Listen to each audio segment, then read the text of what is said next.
so grateful to have him. Karen, can you repeat what you said about the power? Sorry. Repeat what you were saying about the power. So, Neighborhoods. Meadow Valley and Town and Country, they're getting ready to cut those off. So PSO is sending notices, and then the Sheriff's Department and Sand Springs Police Department are out letting those neighborhoods know. But because the Tulsa Boys Home is likely on that same grid, we're trying to find out if they're going to be impacted as well. So. Yes, thank you for asking that. I should have mentioned it. We're in the process of moving everybody out, and the family shelter has been evacuated, and they're taking food supplies so they don't get wasted to John 3:16. And I was over there early this morning, and it's kind of all hands on deck. So people are really working well together. We just need to be prepared, if things get any worse. So those two facilities are being emptied.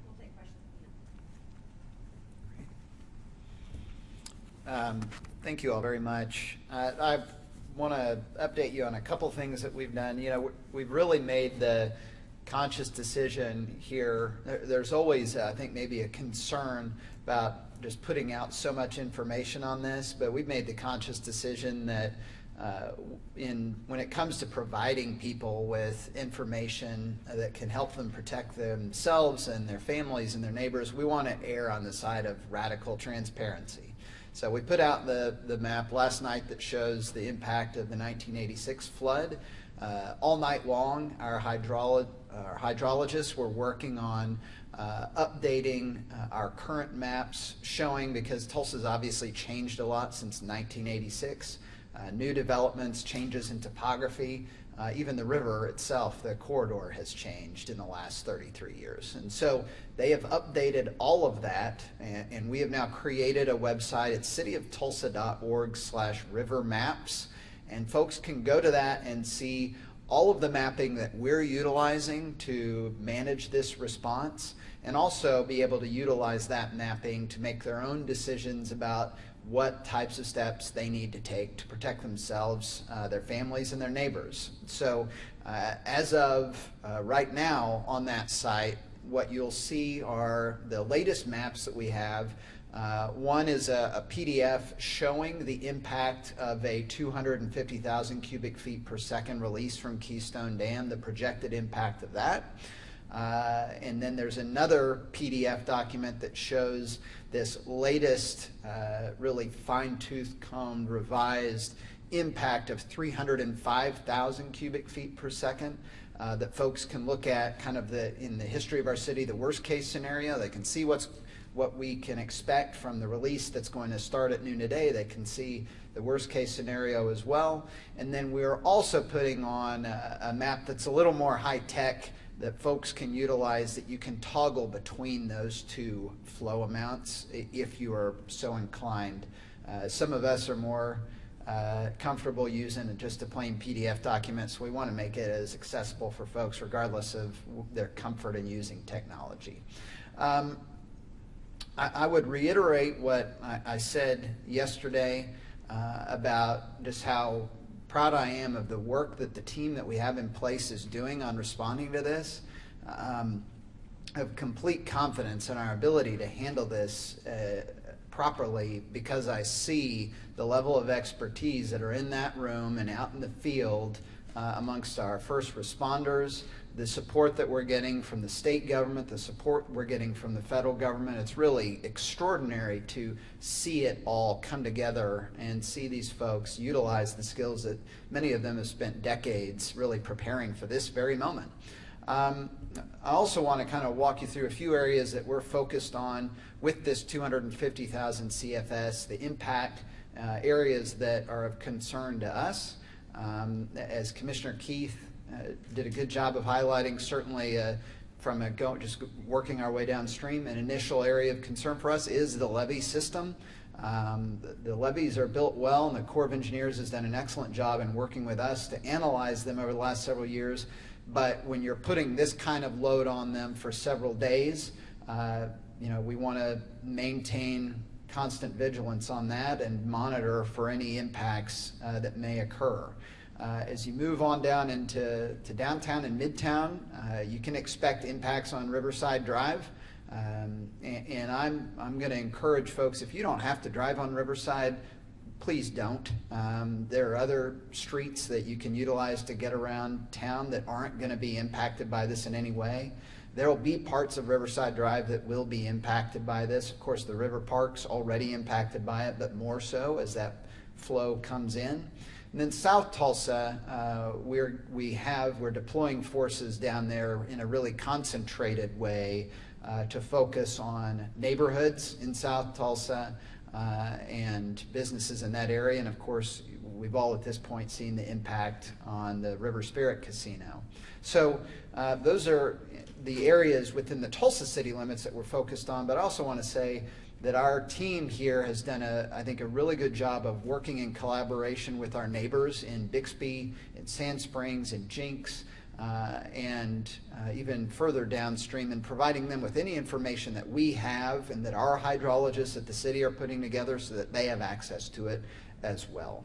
I want to reiterate for folks that you can look at those maps, and what I ask is that you look at those maps, and if your property, your home, your business is within one of those highlighted areas, that doesn't mean you need to evacuate immediately. What that does mean is that you need to be prepared to evacuate. Please don't wait for us to make an announcement that your neighborhood needs to evacuate and then start preparing, or wait for the Tulsa police officer to show up at your house and tell you need to evacuate. Go ahead and take those precautions and those steps so that if that directive comes out, you're ready to go. That's why we wanted to release the worst case scenario last night. That's why we want to make these maps available today. We'll continue to monitor this as it comes along, but again, I want to say how thankful I am for the team that we have in place. It's doing a really excellent job on managing the response to this. And lastly, I'd say, in this, what we're going to see property damage with this. At this point, there's no question about that. We're already seeing property damage by it. But what could make this a tragedy is if we lose a human life. Property can be paid for, it can be repaired. Property is a dollars and cents issue.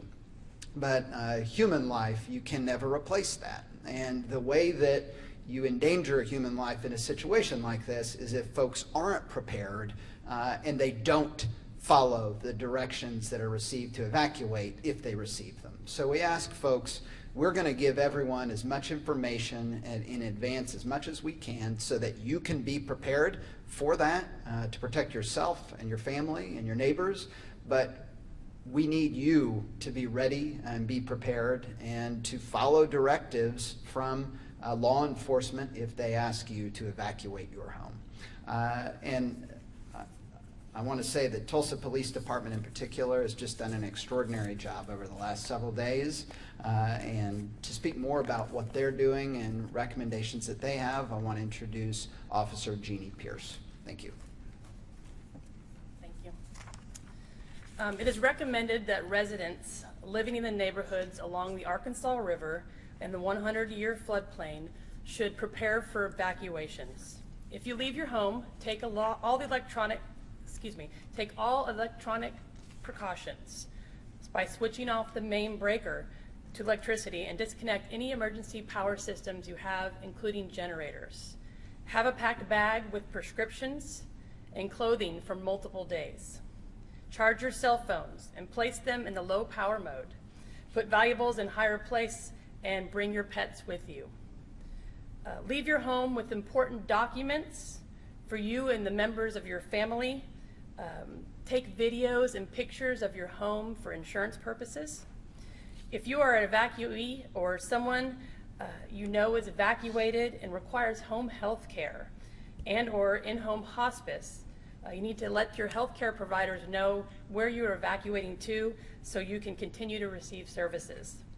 It is important to have a 2-week supply of prescriptions ready if you're evacuated, and have additional copies of your prescriptions, doctor and pharmacy. This includes mental health medications. Communicate this message for those in your life who may need assistance with this. Communicate with your family who needs to take these precautions but have physical limitations and may prevent them from doing so. For safety's sake, assume that any downed utility line is energized with deadly electric current. Stay away from the line and do not touch it. Report it to PSO immediately at 1-888-218-3919.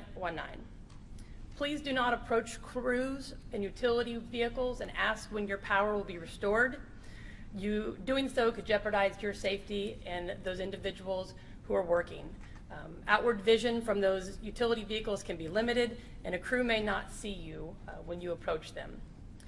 Tulsa Police Department and the Tulsa County Sheriff Department are going to these areas. They will be in full uniform. Their lights will be on. If they recommend that you evacuate, please do so. Please don't put yourself or anybody else's lives in danger.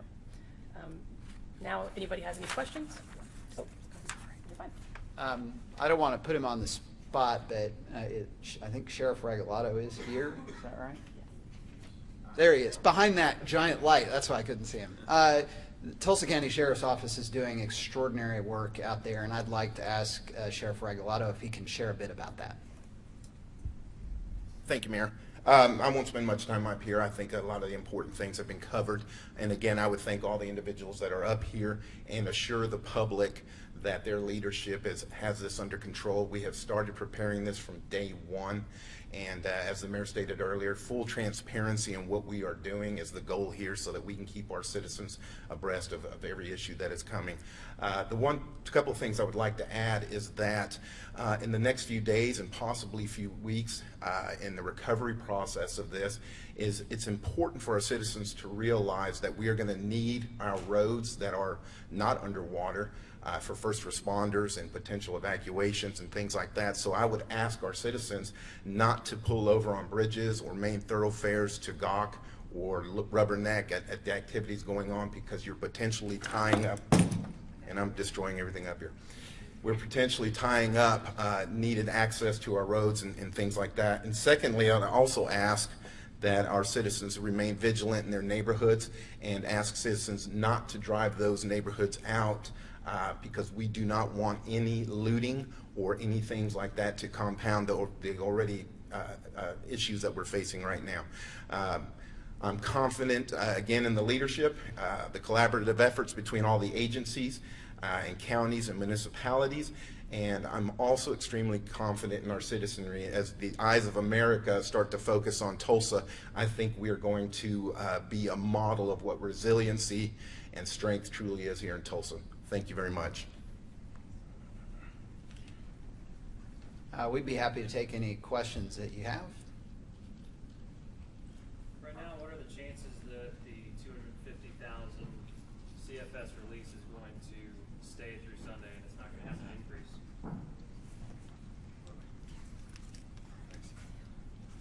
So at this time, being as close as we are to the peak of the inflow coming into the reservoir, I have good confidence that we're going to remain at 250 and continue that through the weekend. Now, one thing you have to keep in mind is additional rainfall above the dam is problematic. So we are always cognizant of that. However, our plan is to stay at 250 through the weekend and then begin to step that release down. What is the potential impact of families in Jinx that are asking, about additional preparations? We know that they're preparing along the Arkansas River and the river walk there, but additional families that have asked us a lot this morning. The city of Jinx, the majority of Jinx is protected by a levee system. As long as that levee is holding, and it should be okay. The areas that we're looking at impacting are the areas along Polecat Creek that are south of the Creek Turnpike. So if you're along Polecat Creek in that area, you need to be fully aware the river's going to come up and Polecat will come up as a result. There's a trailer park there that I believe Jinx has already been addressing. A couple farms in that area that may have some impacts. Jinx PD and Jinx Fire are working very diligently with those citizens to help address any issues that they have. As far as the evacuations, I know that nobody's under a mandatory evacuation, but the neighborhoods that you all ruled out this morning that are new for folks, they they should evacuate right now if they want to, or they should just get? They should be ready to go. Okay. Yeah, you should be ready to go. If you see that water creeping up, get out of there. You know, we're not doing a mandatory evacuation. We're not going to force people to leave. You know, but you should take some precautions to save your life. If the water's coming up, you need to be ready to go at a moment's notice. Now's the time to be ready to walk out that door, get in your car, and leave. If you need additional time to get out, you should probably take some additional time if you know you're next to the river. If you can see the river and you're next to it, you probably need to go ahead and look at getting out. I know you mentioned there's some neighborhoods that are being, having electricity cut this morning. If the water stays at 250 through the weekend, does that impact the refineries like PSO along Riverside Drive over there, the Sinclair? The refineries are behind Levee C. We are aware that there's the PSO electric plant. We've been in constant communications with AEP PSO. They have a plan in place for addressing that plant. We're not expecting any sort of impacts to the electrical system from that plant at this time. When do you all anticipate that you may, I know that we were warning yesterday, and obviously overnight, the water behind River Spirit and that whole corridor from 71st to 91st is a lot closer to Riverside. When do you all anticipate that may close, just so we can alert our viewers? Stop using it now, or just start planning your alternate routes, that type of thing? Typically, the way the water typically works is about 2 hours to Sand Springs, about 4 hours to downtown, about 8 hours to Jinx, 10 hours to the Bixby area. So you should anticipate by the end of the day today the water being in your area if you're in Tulsa County. Could I say something? Absolutely.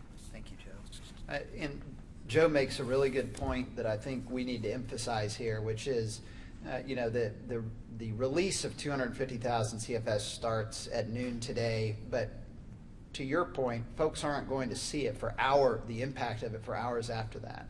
And one of the challenges here is, especially in areas of South Tulsa that are going to be impacted by this more than other parts of the city, that could come after dark.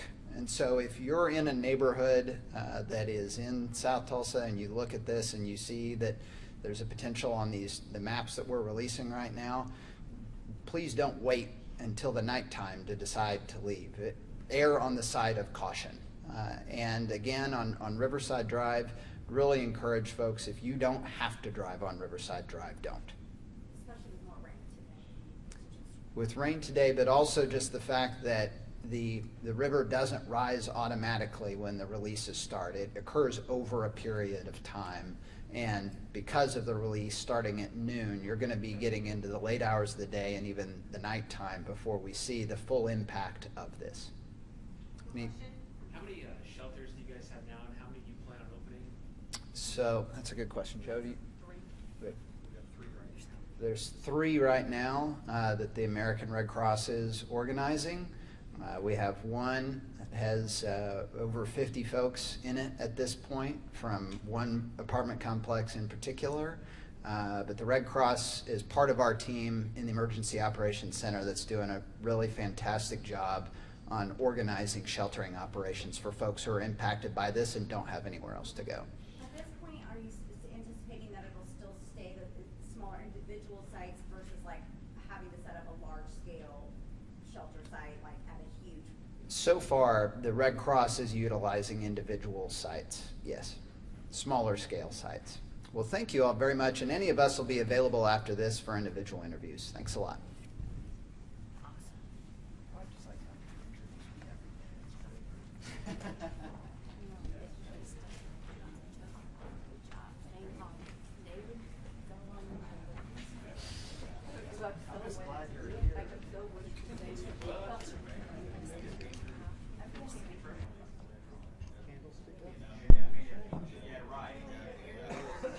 That's the biggest thing.